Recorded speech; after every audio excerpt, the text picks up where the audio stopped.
best. Stuffing them shits in the safe. Got me a spot out the way. Nigga just trying to be safe. Let's get to sports talk. They were watching him the other night play, and he has such a laissez-faire attitude. He's down 5 points in points per game. He's shooting the same percentage from three-point range. He's getting to the free throw line less. And we're watching the Boston Celtics ascend because Kemba Walker is balling. We're watching the Milwaukee Bucks run away with the conference because the Greek Freak is a monster, so tenacious, wants it so bad, so hungry, so committed, so dedicated, such a warrior. All the things we know Joel Embiid should be and has the capability to be. So Charles Barkley and Shaquille O'Neal called him out. Charles Barkley said, quote, "He's the toughest player in the league to match up with. But we don't talk about him the way we talk about Luka Doncic, Giannis Antetokounmpo, Anthony Davis, James Harden. We don't ever say that about him. It's frustrating for me because I picked the Sixers to get to the finals." Every player is different. He will figure it out. He ain't the only superstar that go through these type of woes through their career. Some players, they always have up and downs some years. And this year, he kind of up and down. It's probably playing a part from last year, what happened, that game with Toronto. That's probably still playing a part in the back of his mind. You know, then he got a lot of new pieces around him, and he's still trying to figure out some things with his teammates.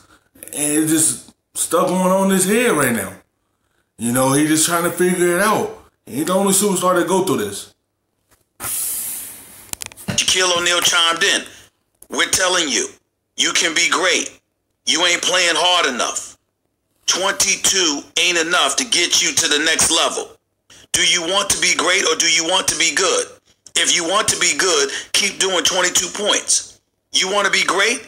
Give me 28. Give me 30. You want to be great? Watch Giannis. He wants to be great." And obviously it's something that I've been going off about for weeks. Everybody knows this. Everybody knows this. Nobody denies this, okay? Now, there are those of you out there that will sit up there and you'll look at somebody like Shaquille O'Neal. And you'll say, who the hell is he? Didn't Kobe call him out? That's what some of you idiots are saying. I know how you can be. I know exactly how you can be. Okay? Ladies and gentlemen, Shaquille O'Neal was in the National Basketball Association. Okay? For 20 years. 20 years. From 1992 to 2011. And we all know that as his health faded and all of that stuff, it just wasn't the same. Other than the 23.4 points per game he averaged, and 13.9 rebounds, by the way, and 3.5 blocks as a rookie.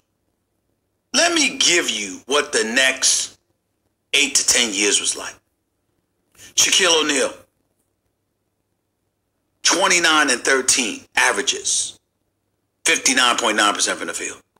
29 and 11, 26 and 11, 26 and 12, 28 and 11. The more dominant numbers that Shaq had.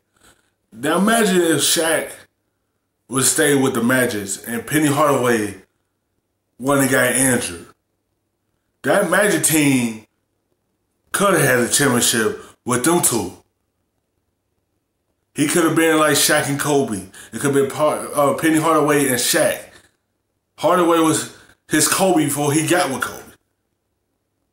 It is... The Magic did not want to give him the money that Shaq wanted to stay with Penny Hardaway. But then everyone on that team started going in separate ways. Like Penny Hardaway started wanting to go a different route. Shaq wanted to go a different route because everyone was at war with each other on that team, especially the two main guys, and that was Penny Hardaway and Shaq. Shaq got his shoes, and Penny Hardaway got his shoes. And in the little commercial, they had Shaq little character, not Penny Hardaway character, off his shoes. And you know it was some things going on between the two players. They looking at that. And there was too much differences going on. And Shaq went to LA, and him and Kobe won some championships together. That could have been Hardaway and Shaq.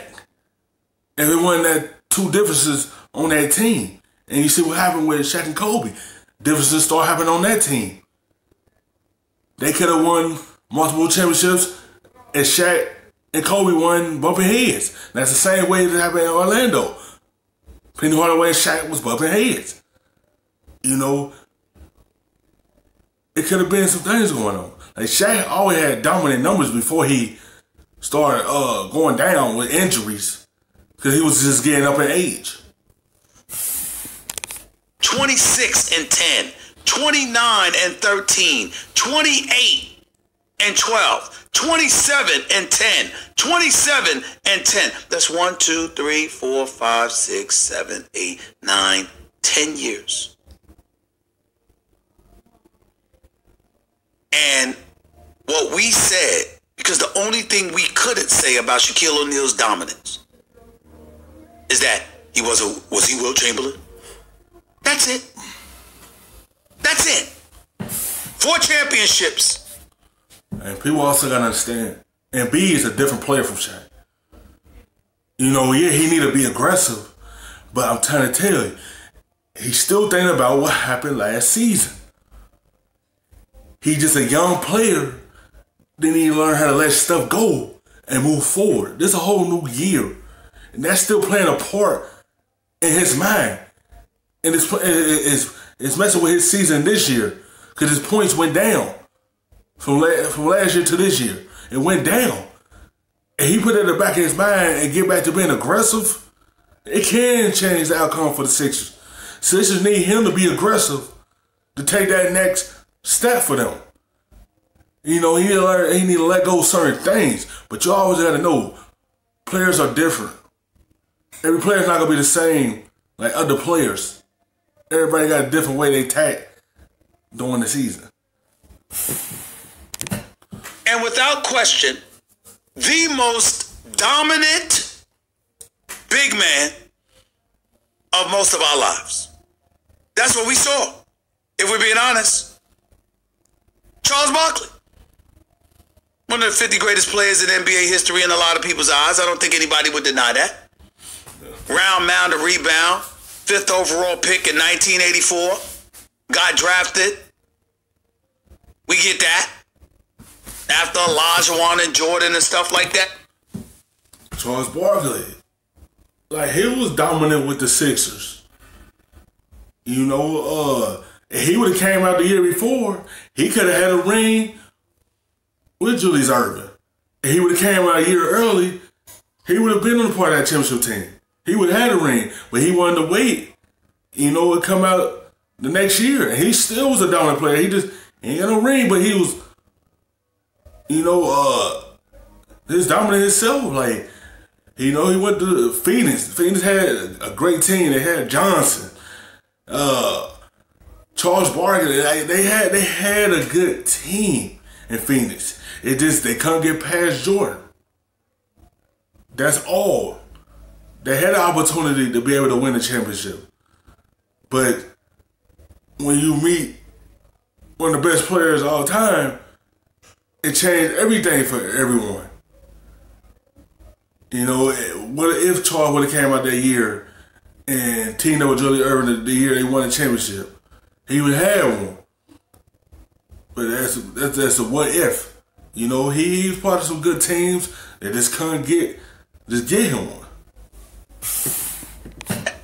Charles Barkley, just look at the numbers.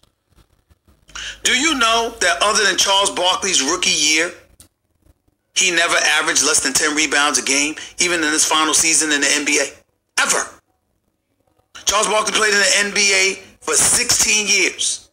15 of those years, he never averaged less than 10 rebounds per game. Ever. And then when you look at those years, 14 his first year, playing with Julius Erving, Moses Malone, and all of those boys. Averaged 20 and 12 his second year. After that, 23, 28, 25, 25, 27, 23, 25. 21, 23, 23. 10-year period. So these guys' credentials are not to be questioned. This is not to be questioned. And what they said about Joel Embiid is absolutely right. Because guess what? I got Philly coming out of the East. It ain't going to happen the way they're looking right now. It's right now. You had the up and downs during the season. He will get back to being aggressive as the season go on. Right now, he's not being aggressive. If he played the same way he played against Boston, Philly is the next level team. Like, once they get that Embiid playing again, Sixers will come out the East. You know, he gonna go through these little things during the season. It happens. He will pick it up because it's still a long season. And Philly gonna have a turnaround once he come back and be aggressive. And it ain't just him. You Ben Simmons, you are all world talent. You see Ben Simmons' game? Y'all see how he handles the rock? You see how he can pass the rock? You see his defensive tenacity and how phenomenal he is? Handle, passing skills, back. He the same way. His average went down to 14. They need both of them to be more aggressive this year. That's the only way Philly will take that next step, as they two main guys get them there and be more aggressive. But Ben Simmons is one of those guys that pass first. You watch the game, soon as he had the basketball in his hand, he looking to pass the basketball. He looking to create for other players. He's not the guy that just tag automatic. He just the guy that just look for his teammate, create for them, get them open opportunities. He's just not that guy. If those two main guys get more aggressive, Philly would take that big jump. It just, they need the two guys to be the ones to get them over this hump. Basketball IQ, finishes at the basket, could defend anybody. No improvement on your jump shot? There's nothing? Nothing? You lose Jimmy Butler, you know that. He have improved on his jump shot. He just don't want to take them. He worked on it. He only took 2 this year. He made both of them. If he willing to take more of them, he just don't. He just look to drive the basketball. Tobias Harris is going to elevate. Jason Richardson is going to be there. Al Horford is there, but you know what you got to do? Why isn't it happening? So we got that going on. They are the two new guys on this team. Richardson and Horford are new guys on this team. You can see everyone still trying to figure out each other and figure out what they can do on this team. Everyone's still trying to figure out everyone in that lineup. And once they know what each other can do or can't do, Philly will be one of the best teams in the East. They still have a good record. It just, they still trying to figure out one another. Right now, Milwaukee looks like the class of the Eastern Conference. I'm wondering about them. I'm wondering about these Sixers.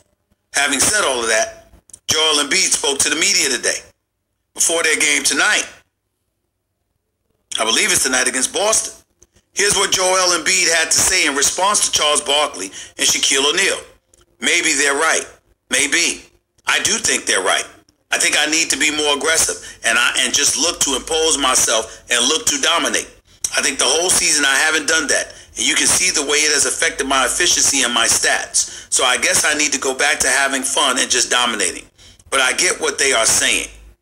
And I think they are right. I have to make a change. Yes, he does. Thanks for watching ESPN on YouTube. For more sports highlights and